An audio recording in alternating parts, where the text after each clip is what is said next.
आपको लगता है कि ये जो परिवर्तन यात्राएं हैं ये आप पर भारी पड़ सकती हैं, और अगर इसका काउंटर करना पड़ा आपको तो क्या कुछ करेंगे? देखिए, सबसे पहली बात तो हम भाजपा से ये कहते हैं, माननीय मोदी जी से ये कहते हैं, माननीय मोदी जी इन प्रदेशों के चुनावों को छोड़िए। क्योंकि आपने तमाम तरह के झूठे वादे मणिपुर में किए थे। आज इसका रिजल्ट क्या है? मणिपुर जल रहा है। आपको वहाँ की आग बुझानी चाहिए। आपको वहाँ पर भाईचारा कायम करना चाहिए। आपको वहाँ के लोगों के साथ जो गलत काम हो रहे हैं उन पर रोक लगानी चाहिए। लेकिन आप तो चुनाव में इतने व्यस्त हैं। आप उस दौरान भी कभी कर्नाटक में घूमते रहे, कभी विदेश यात्राओं में जुटे रहे। तो अब ये छत्तीसगढ़ का चुनाव कांग्रेस के ऊपर छोड़ दीजिए, क्योंकि जनता अच्छी तरह जानती है और वहाँ के लोगों ने कांग्रेस के ऊपर विश्वास जताया है और आगे भी उनके भरोसे पर हम कायम हैं। तो निश्चित तौर पर दोबारा से एक बार फिर हमारी सरकार बनने जा रही है। यही कारण है कि मोदी सरकार डर के कारण एक देश एक चुनाव का नारा देकर देश की जनता को बरगलाकर, लेकिन ये तो कह रहे हैं कि भ्रष्टाचार इतना किया है, उजागर तो करेंगे ही। भ्रष्टाचार आपने इतना कर दिया कि अब आपकी सरकार को हटाना है, बीजेपी कह रही है। देखिए, ये दरअसल इन्होंने भूपेश बघेल जी का तो काम देखा नहीं, कांग्रेस पार्टी का तो काम देखा नहीं।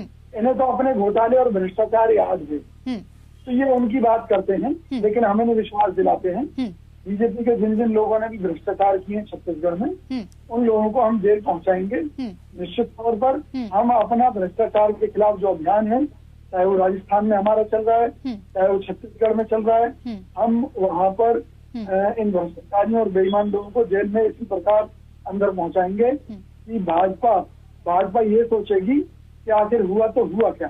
कर रहे हैं भूपेश बघेल जी खुद सामने आकर 75 सीटों पर जीत का दावा कर रहे हैं, लेकिन आदिवासियों को भी संभालना है। ऐसे में बीजेपी तो पूरी तैयारी के साथ अपनी रैलियां निकाल रही हैं। आपकी क्या कुछ तैयारी रहेगी? कैसे संभालेंगे ये इनकम्बेंसी को आप? छत्तीसगढ़ की जनता को अच्छी तरह मालूम है कि सत्ता में कांग्रेस पार्टी ने पूरी ईमानदारी से उनके लिए जो काम किए हैं उसमें किसी को भी प्रशंसा नहीं है। लेकिन फिर भी सत्ता में जो पार्टी होती है उससे लोगों को कुछ नाराजगियां हो जाती हैं। निश्चित तौर पर हम उन लोगों को मनाने का काम कर रहे हैं।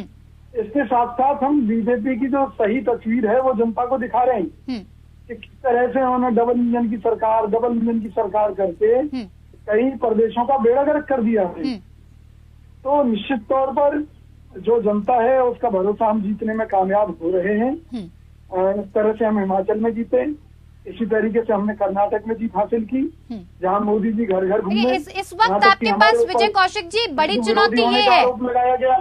हाँ, बड़ी चुनौती आपके ऊपर ये है इस वक्त की, छत्तीसगढ़ में पहले से ही आपकी सरकार है, इसे बचाए रखने की चुनौती सबसे बड़ी है।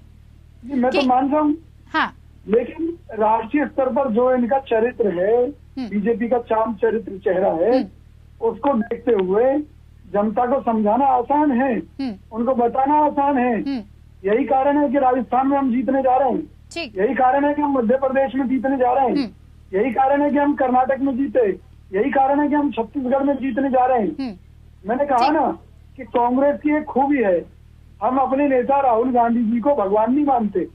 खुद राहुल गांधी जी कहते हैं वो एक आम इंसान है, उनसे गलती हो जाती है। बिल्कुल, गलती अगर हमसे होती है तो हम माफी भी मांगते हैं। लेकिन मोदी जी की पार्टी, इनके शिष्य कहते हैं कि मोदी जी तो भगवान है। तो आप ये बताइए, जहाँ अंधभक्ति इतनी हो तो वहाँ तो ये गलत भी करते हैं जब भी ये कहते हैं कि भगवान जो कर रहे हैं ठीक कर रहे हैं। गौरव जी, आज जनरल वीके सिंह ने कह दिया ना, ठीक है, कि भाई पीओके भारत में मिल जाएगा, अपने आप मिल जाएगा। भाई जब सब काम अपने आप हो जाएंगे तो भाई फिर मोदी जी की जरूरत क्या है? नहीं, कोई तो रणनीति रही होगी। खैर, ये मुद्दा नहीं है, फिलहाल भटकेंगे नहीं मुद्दे से। बिल्कुल, हम काम करके दिखाते हैं। ठीक है गौरव जी,